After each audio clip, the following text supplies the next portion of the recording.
Hello friends, मैं विनय निर्भीक। Friends, आपका एक बार फिर से हमारे चैनल पे स्वागत है। फ्रेंड्स, अभी आप जान रहे हैं 6th फेज़ का एग्ज़ाम स्टार्ट नहीं हुआ है और उसका लिंक ऑलरेडी एक्सपायर हो चुका है। जी हाँ फ्रेंड्स, लिंक एक्सपायर हो चुका है। जब आप लिंक ओपन कर रहे हैं, वहाँ पे अपना डिटेल्स फिल कर रहे हैं, फिल करने का ऑप्शन आ रहा है, लेकिन फिल करने के बाद जहाँ रिज़ल्ट शो करना चाहिए, वहाँ पे लिख रहा है कि लिंक एक्सपायर हो चुका है और वहाँ पे कुछ डेट दिखा रहा है कि कब से कब तक टाइमिंग था इसके लिए। तो काफ़ी कैंडिडेट्स परेशान हो गए हैं कि अब मेरा क्या होगा। ठीक है, तो मैं बताऊंगा कि यहाँ पे क्या होगा और क्यों ऐसा हुआ है, क्या पॉसिबिलिटी हो सकती है इसके पीछे। अभी आप लोग जान रहे हैं, कल ही ट्रेन वगैरह स्टार्ट हुई हैं। इसके लिए जब लगभग 80% एग्ज़ाम्स ओवर हो चुके हैं, 90% तब जाके लोग ट्रेन वगैरह स्टार्ट किए हैं। ठीक है, तो यहाँ पे देख लेते हैं आखिर इसके पीछे कारण क्या है कि क्यों ये लिंक एक्सपायर हुआ और कब से कब तक डेट दिखा रहा है। फिर इसके बाद अब आप खुद सोचिए कि 7th फेज़ कब होगा और ग्रुप डी कब होगा। मैं पहले ही बोला था कि 7th फेज़ अपने टाइम पे नहीं हो पाएगा, क्योंकि नोटिस में कुछ ऐसा लिखा है, वहाँ से साफ पता चल रहा है कि 7th फेज़ जो है लगातार नहीं हो पाएगा, तत्काल नहीं हो पाएगा। जबकि बहुत से लोग ये एक्सपेक्टेशन लगा रहे थे और आपको बता रहे थे कि 8 अप्रैल तक ये 6th फेज़ गया है, तो 15 अप्रैल तक 7th फेज़ कंप्लीट हो जाएगा और 15 अप्रैल से ग्रुप डी स्टार्ट हो जाएगा। लेकिन मैं आपसे क्या बोला था कि ग्रुप डी का 15 अप्रैल से होने कोई कन्फर्मेशन नहीं है। वैसे ग्रुप डी कभी भी स्टार्ट हो सकता है, भले ही एनटीपीसी ख़त्म हो चाहे ना हो। क्यों? क्योंकि जैसे कि लोग बोले हैं प्रेस कॉन्फ्रेंस वगैरह में, तो हो सकता है उसके अकॉर्डिंग क्या करें कि एनटीपीसी कुछ दिन या फिर रोक दें या फिर बीच में अल्टरनेट करके चला दें। मैं बोला था ये बात, तो अभी मैं बताऊंगा डिटेल में कि आखिर क्या हो सकता है पॉसिबिलिटी आगे, कि पहले ग्रुप डी होगा या फिर पहले 7th फेज़ होगा या फिर दोनों अल्टरनेट करके होगा। लेकिन अभी तो मामला मेन 6th फेज़ का, ये अपने टाइम पर हो पाएगा भी या नहीं हो पाएगा, आखिर क्यों लिंक एक्सपायर हो गया है। ठीक है, तो हम लिंक देखते हैं। पहले देखिए क्या लिख रहा है friends. The login to form will be available only between 23 February 2021 6 hours 0 minutes to 27 March 2021 23 hours 55 minutes। यानी कि यहाँ पे टोटली क्या किया गया है, 5th फेज़ का लिंक डाल दिया गया है और 6th फेज़ का लिंक हटा दिया गया है। इसका मतलब आप समझ रहे हैं, 6th फेज़ का लिंक हटाने का मतलब है कि अब काफ़ी लोग के मन में ये आ रहा होगा कि हो सकता है 6th फेज़ का एग्ज़ाम ही ना हो। ठीक है, अब एग्जैक्ट रीज़न तो कोई नहीं दे पाएगा कि क्यों ऐसा किया गया है, लेकिन अगर 6th फेज़ का लिंक हटाया गया है तो इसके पीछे कुछ ना कुछ कारण ज़रूर होगा। कोई टेक्निकल इशू हो या फिर जानबूझ के हटाया गया हो, एग्ज़ाम की तैयारी ना रहा हो, बोल दिया गया हाँ एग्ज़ाम कराएंगे, या कुछ बीच में अचानक प्रॉब्लम आ गया हो, जैसे कोरोना का हुआ या फिर कुछ और प्रॉब्लम हुआ, या फिर ग्रुप डी के ही वजह से टाल दिया गया हो, रोक दिया हो, कुछ भी हो सकता है। ठीक है, क्योंकि आपको मालूम प्रेस कॉन्फ्रेंस में ग्रुप डी के बारे में क्या बोला गया था, मतलब फर्स्ट वीक ऑफ अप्रैल। तो हो सकता है फर्स्ट वीक ना करा के सेकंड वीक से ही स्टार्ट करा दे। मैं पहले ही बोला था कि आप लोग को केवल प्रिपेयर रहना है पहले से, ये कब हो जाए कोई जानता नहीं है।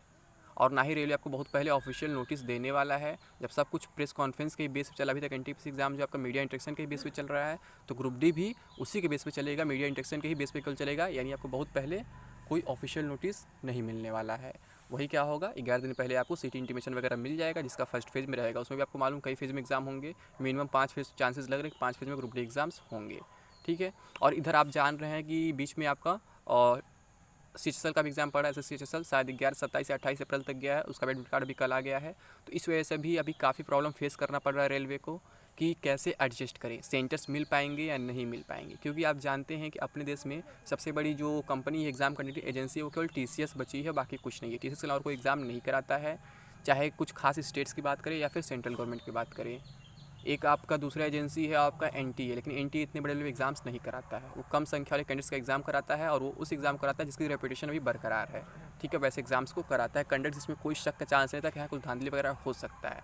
यानी कि जैसे कि आप जान रहे हैं कि JEE मेन हुआ और नीट हुआ और एक दो एग्ज़ाम करा रहा है, नेट हुआ, ये सब एग्ज़ाम कौन NTA करा रहा है। लेकिन बाकी इन सब टाइप के एग्ज़ाम जो है ग्रुप C ग्रुप D जो भी मतलब जहाँ पे फर्जीवाड़े का चांसेस है, वहाँ पे NTA नहीं शामिल होता है और शामिल हो भी नहीं पाएगा, क्योंकि यहाँ पे कैंडिडेट्स की संख्या काफ़ी अधिक होती है। तो इकलौता बचता है TCS। ठीक है, और बीच में अब CHSL का एग्ज़ाम पढ़ ही गया है। तो अब मेन मुद्दा ये हमारा पहले 6th फेज़ का क्या होगा, ये इंपॉर्टेंट है। तो फ्रेंड्स, अभी कंफर्म इन्फॉर्मेशन नहीं है किसी के पास कि 6th फेज़ का लिंक क्यों हटाया गया है। हो सकता है कि 6th फेज़ का एग्ज़ाम भी ना कराया जाए, इसे पोस्टपोन कर दिया जाए, पॉसिबिलिटी हो सकती है फ्रेंड्स। लेकिन फ्रेंड्स, मैं फिर रिपीट करूंगा कि कभी मैं आपसे ये नहीं कहूँगा अपना प्रिपरेशन रोके, अपना प्रिपरेशन आप करते रहें, इसी डेट को मान के चले। हो सकता है कोई टेक्निकल इशू हो, इस वजह से लिंक ऑटोमेटिक हट गया हो और 5th फेज़ का लिंक दिखा रहा हो, और हो सकता है आज या कल में लिंक फिर से आ जाए। ठीक है, मैंने दोपहर में देखा है कि लिंक काम नहीं कर रहा है, फिर मैं अभी तुरंत चेक किया, मैं कहा शायद अब तक आ गया हो, लेकिन नहीं आया। तो फिर मुझे लगा वीडियो बनाना पड़ेगा, और कमेंट बॉक्स में भी एक दो लोग कमेंट किए हैं कि लिंक नहीं काम कर रहा है, एडमिट कार्ड नहीं ओपन हो रहा है। ठीक है। तो मुझे लगा कि वीडियो बनाना ज़रूरी है, अब वीडियो मुझे बनाना चाहिए। तो फ्रेंड्स, सिक्स फेज़ की बात यही है कि हो सकता है अपने डेट पे हो भी जाए या फिर पोस्टपोन हो जाए। अगर सिक्स फेज़ पोस्टपोन होता है तो फिर आप समझ लीजिए कि सेवन्थ फेज़ तो 100% पोस्टपोन होना है।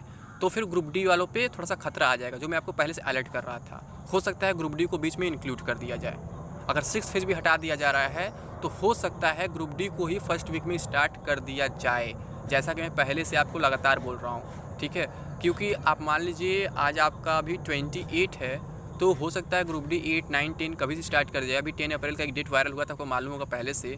तो पॉसिबिलिटी हर एक चीज़ का है, इसलिए मैं कह रहा हूँ हमेशा आप लोग प्रिपेयर रहें, कभी भी कुछ भी हो सकता है, ठीक है। अभी सिक्स फेज भी जो पोस्टपोन होना है वो कंफर्म नहीं, मतलब हो ही चुका है। उसका लिंक केवल टेक्निकली मतलब हट गया हो, डिलीट हो गया हो, कुछ प्रॉब्लम उसमें आ गया हो, टेक्निकल एरर हुआ हो, ठीक है। तो गारंटी नहीं ले सकता हूँ। और अगर पोस्टपोन नहीं हुआ है तो मान लीजिए सिक्स फेज तो अपने टाइम पे होगा ही होगा, लेकिन अभी सेवन्थ फेज में प्रॉब्लम चल रहा है, फिर ग्रुप डी में भी प्रॉब्लम चलेगा।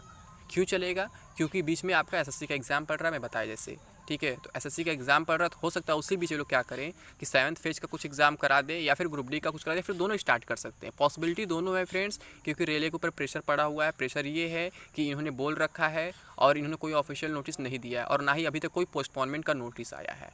अगर इन्हें अपने टाइम पे एग्ज़ाम नहीं कराना होता तो पोस्टपोनमेंट का नोटिस ज़रूर देते हैं, क्योंकि आपको मालूम होगा अगर ऑफिशियल साइट पे किसी भी ऑर्गेनाइजेशन का ऑफिशियल साइट पे किसी एग्ज़ाम डेट का नोटिस आता है और अगर बाई चांस वो एग्ज़ाम उस डेट पे नहीं हो पाता है तो उन्हें एक पोस्टपोनमेंट नोटिस देना पड़ता है कि हाँ, इस एग्ज़ाम को अनअवॉइडेबल रीज़न से पोस्टपोन किया जा रहा है। बट अभी तक ग्रुप डी के मामले में कोई पोस्टपोनमेंट नोटिस नहीं आया है, यानी कि कहीं ना कहीं देखा जाए तो ग्रुप डी अपने टाइम पे भी हो सकता है। फिर आप किसी को ब्लेम नहीं कर पाएंगे, चाहे रेलवे को, चाहे रेल मिनिस्टर को, या किसी को भी, क्योंकि अभी तक कोई पोस्टपोनमेंट नोटिस नहीं मिला है। और रेलवे ये भी कह देगा कि मैंने कोई पोस्टपोनमेंट नोटिस नहीं दिया, मैंने कभी नहीं कहा एग्ज़ाम पोस्टपोन होगा। मैंने बोला था कि जब एग्ज़ाम फर्स्ट वीक में होगा अप्रैल के, तो फर्स्ट वीक में होगा, तो इसमें मेरी कोई गलती नहीं है, इसलिए आप कंप्लेन नहीं कर पाएंगे, ठीक है। हो सकता है फर्स्ट वीक से सेकंड वीक हो जाए, लेकिन आप लोग को प्रिपेयर रहना होगा, क्योंकि अभी तक कोई पोस्टपोनमेंट नोटिस नहीं मिला है। और ये भी हो सकता है कि सेवन्थ फेज करा लिया जाए फिर उसको कराया जाए। लेकिन जो लोग ये डेट वायरल कर रहे थे कि सेवन्थ फेज तक 15 अप्रैल, सेवन्थ फेज जो है 15 अप्रैल तक कंप्लीट हो जाएगा और 15 अप्रैल से ग्रुप डी स्टार्ट हो जाएगा, इसमें तो कहीं से भी कोई पॉसिबिलिटी नहीं दिखती है। क्योंकि अगर मान लीजिए 8 अप्रैल तक सिक्स फेज चलता भी है तो मात्र 7 दिन में सेवन्थ फेज कंप्लीट करना पॉसिबल नहीं है। क्योंकि आपको मालूम होगा कि जो रेलवे के एग्ज़ाम चल रहे हैं कंटिन्यू डेली नहीं चल रहे हैं, डेट्स में गैप रखे जा रहे हैं। कहीं 2 दिन का गैप है, कहीं 1 दिन का गैप है, कहीं कहीं 1 भी दिन का गैप नहीं, और कहीं कहीं 4 से दिन का भी गैप है। तो पॉसिबल नहीं है कि केवल 7 दिन में या 6 दिन में सेवन्थ फेज करा लिया जाए और 15 से ग्रुप डी स्टार्ट किया जाए, बिल्कुल पॉसिबल नहीं है। ग्रुप डी या तो बीच में स्टार्ट हो सकता है या फिर अप्रैल के लास्ट में चला जाएगा। लेकिन मैं आपसे यही कहूँगा कि आप लोग को प्रिपेयर रहना होगा, क्योंकि अभी तक कोई पोस्टपोनमेंट नोटिस नहीं मिला है, ठीक है। और बाकी जो सेवन्थ फेज़ वाले हैं उनको तो अभी वेट करना ही होगा। अभी ये देखिए क्या होता है कि सिक्स फेज का एग्ज़ाम टलता है या फिर एग्ज़ाम अपने टाइम पे होगा। बस ऐसे कोई प्रॉब्लम हो गया टेक्निकल, इस वजह से ऐसा लिंक दिखा रहा है, ठीक है। तो आपको अभी वेट करना होगा, और बाकी जिसके साथ जो प्रॉब्लम हो रहा है वो लोग कमेंट बॉक्स में बताएंगे कि हाँ सच में नहीं दिखा रहा है, ठीक है फ्रेंड्स। तो बस मुझे अभी तक इतना ही इन्फॉर्मेशन देना था, तो अभी के लिए बस इतना ही। Thank you. जय हिंद, जय भारत।